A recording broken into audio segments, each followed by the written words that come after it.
So we're in a really unusual place right now, not just within Florida, but entire United States. It seems like there's chaos everywhere.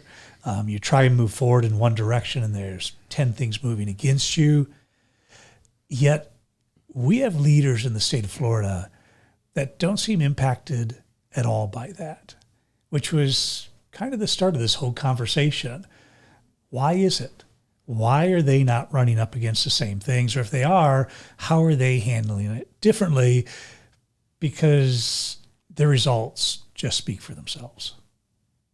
So I think leadership is a key component of that. When you have leaders who are organized around a unified mission or vision, then when storms and adversity come, it doesn't matter. You stay focused on that mission and vision. And it's analogous to military leadership, because inevitably you're going to be in an environment where there's adversity. Sure. And the adversity doesn't matter as long as you know what your mission is, right? The adversity will create situations or circumstances where you have to modify the tactics in order to achieve the mission, right? Yep. But when all heck breaks loose, you go back to what's our mission, what are our objectives? If you don't have mission and objectives defined and you get into adversity, you will bend with the wind. And there's an old saying that goes, if you don't stand for something, you'll fall for anything. Mm-hmm. And that's true. And I think what Florida has seen is strong leadership at executive levels, at legislative levels, who know what they want, they define that, and then they move towards it regardless of the storm around them. And I've seen that. It's what gives them that strength. But I guess what I'm trying to find is you can have strength through experience. You can have strength through a great staff. There's a lot of things that can bring that to the table. You can even go into leadership courses that help you understand management better and how to work with those folks that are making the decisions that you don't actually get to make. But even with all of those things and all of that training, people still fail. And yet there's leaders out there, they have something more. There's something deeper there. And that's really what I'd love to get to. And I can think of half a dozen right off the top of my head that applies to.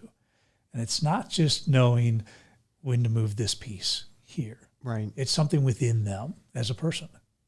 I think a lot of it has to do with the corporate culture that they build, right? There's a lot of energy and coaching and mentorship around how do you build cultures, corporate cultures, where people feel safe and confident to execute on missions and wild ideas and move the ball forward and innovate.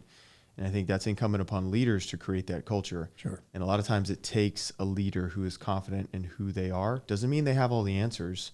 Mm-hmm. Good leaders don't have all the answers, but they know how to get the answers from teams that they build. And in order to do that, you have to build a culture where people feel comfortable to share thoughts, share ideas. That diversity of thoughts and ideas is what creates strength in an end product. So for those leaders, many of which were probably thinking about the same people, that's what they do. They're confident in themselves that they can say to their teams, I don't know the answer, but let's figure it out together. I say to a lot of people, teamwork makes the dream work. And It sounds very cliche, and people have said it before in the past, but it's so true. You build teams, and those teams working together is truly what makes the dream work. Well, let's actually back that up to a time where I saw that happen. And you were sitting as chief of staff for Department of Management Services. And quite often, it kind of ebbs and flows. But in state government, you can be in a position where it almost seems like it is the state versus the vendors. And they're not on that same page. Vendors just want to get every dollar they can. State wants to make sure they don't get any dollars or as few as they can. It is what it appears like quite often. And at that particular time when you stepped into that position and a new head of agency for DMS, that was absolutely the relationship that was there. So that was a real challenge that you had on your hands. But yet those first few months were key for you changing that. And you had a confidence in that. It wasn't I'm worried about this, or you had that leadership component of, look, here's where we need to head. And maybe more importantly, here's why. Right. And a key part there is the governor's office, the governor specifically, empowered those leaders. They empowered me and said, go lead the ship. Here are some challenges we see. Go do what you need to do and lead.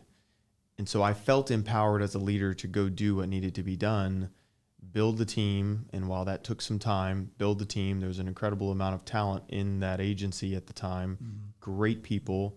Some just needed to be inspired, encouraged. Some needed to have some different leadership goals aligned. And it was incumbent upon the leadership, myself, to come in there, assess the situation, get intelligence from what was going on, understand where people stood, and then start building out a plan in concert with your team, and then start making decisions. And that's what we were doing.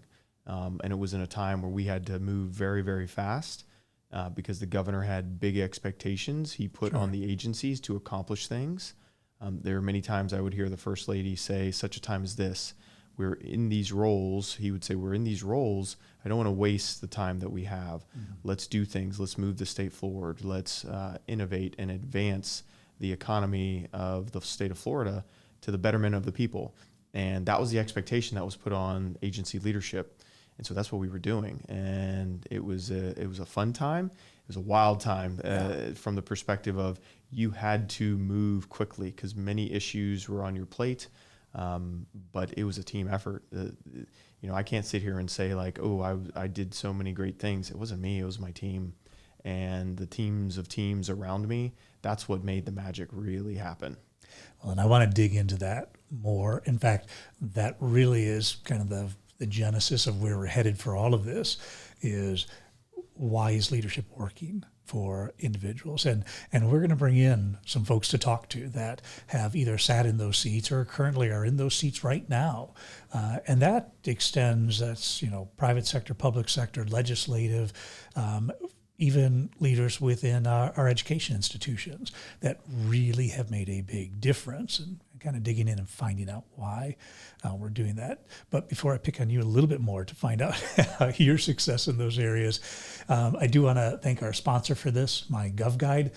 MyGovGuide is a resource that I have to say, David, I use that quite frankly every day, and sometimes multiple times a day.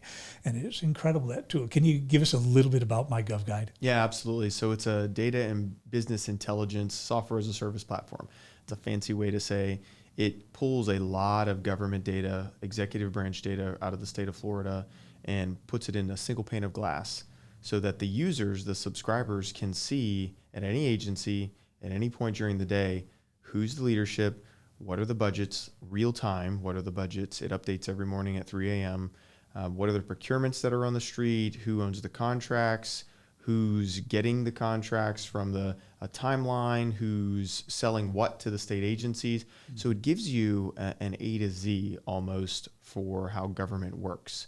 It's all the key components, the people, the money, the budgets, the procurement, all of it as it relates to an agency. And we deliver it in a single pane of glass. So it's easy to access, easy to see, in a fun, intuitive user experience. And yeah, we have a lot of subscribers who are gaining great value. It's a little bit of a time machine. It saves you time. Well, it also does that thing where agencies, I know the frustration because I have heard it from multiple agency heads, CIOs, CISOs, of don't come in and ask me to do your homework for you. Right. And quite frankly, it's hard to do homework. It's hard to get to that right information. The research side, it's hard. It is. And you've kind of hit the easy switch there. You make me look good all the time. So I appreciate that. Happy to help. Yeah. And we do have a mini, if you're a member of the Florida Tech Council, well, then you have a light version of that on our site that you can go in and see, touch, feel, use, and then roll right into the big version that really provides all that. And your members get a discount if they want to do. become a subscriber of MyGovGuide. I believe it's a 10% discount. Yep. Thank you very much for that. You are and very thank you welcome. for your sponsorship for this as Absolutely. well. So back to David Clark, because you've sat in many seats in many agencies, and you've had equal success within those agencies. So I agree that a lot of success can come from that staff and those people that you surround yourself with. But there's still challenges even with good folks around you for being able to move forward. How do you, let's back it all the way up to first thing in the morning. Where's your focus when you get up in the morning?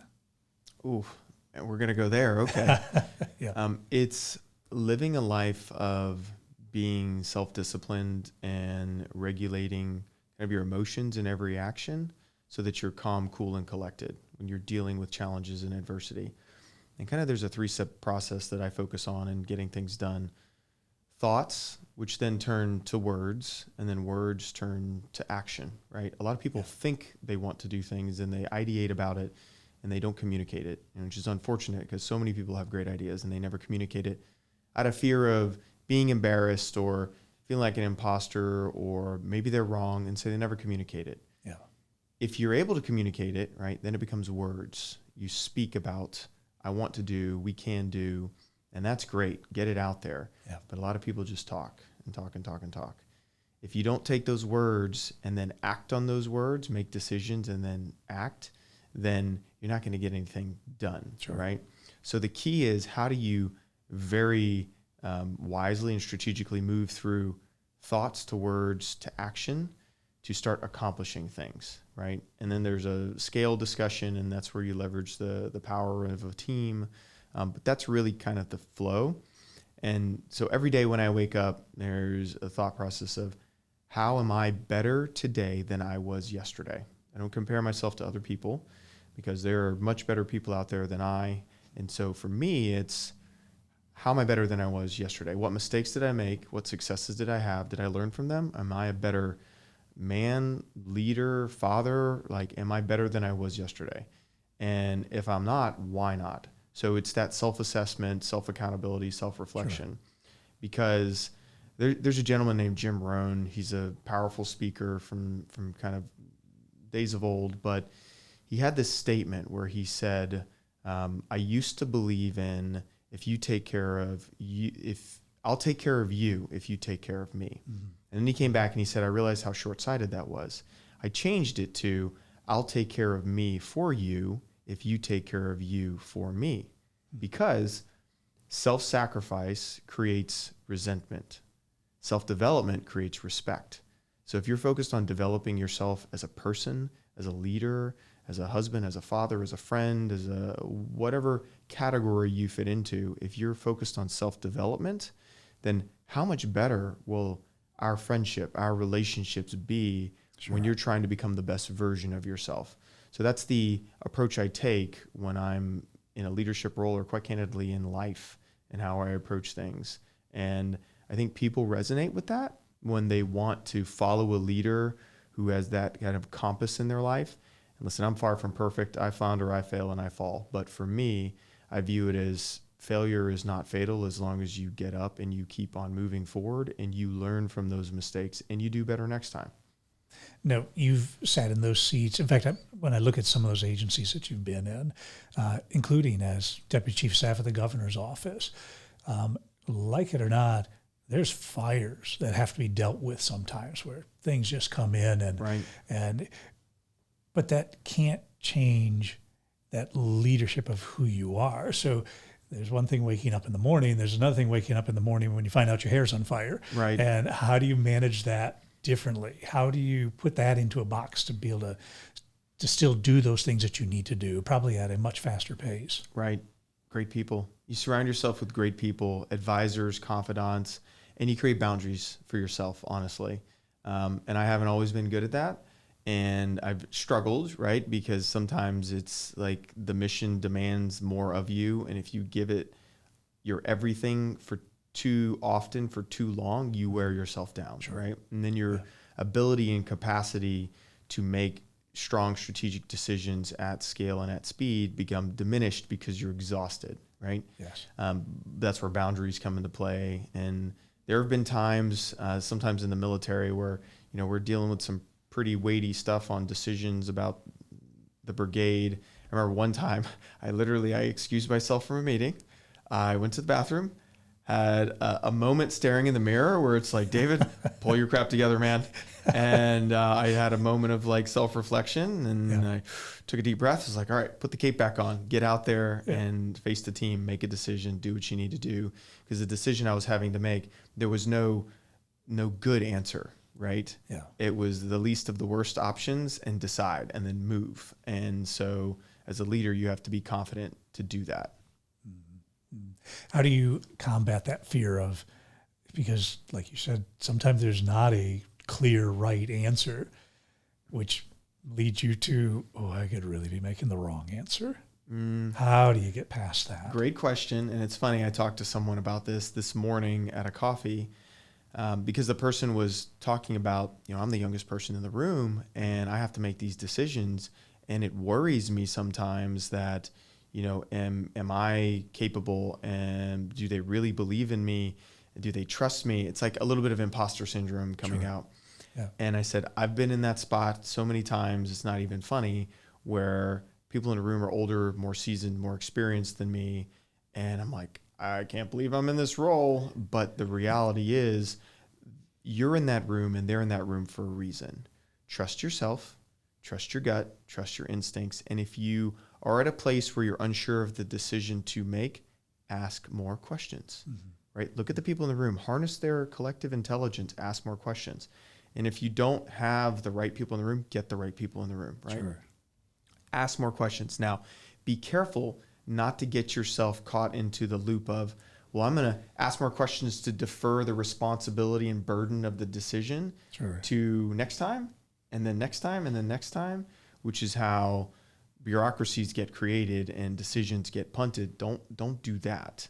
But ask more questions. And what I have found in my career, if you're asking questions, you can tease out enough information to get to a place where it's like decision time.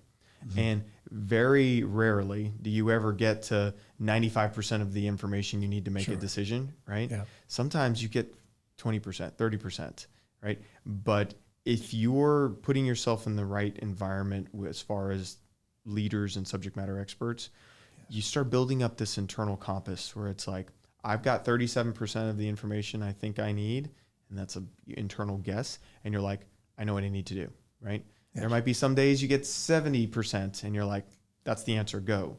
But it depends on the situation, depends on the timing of when the decision needs to be made. I've had to make decisions off of hardly any intel because a decision had to be made. And that's where you take what you've got and you make the best decision. And it might prove out to be the right one in the moment. It might prove out, it was not the right one in the moment. Well, guess what? Unless someone created a time machine I'm not aware of, you can't go back in time. So you've got to face the game as it changed based off that decision and then move forward and make another one and make another one, right? The key is make decisions, move forward, progress yourself, your team, your career, make decisions.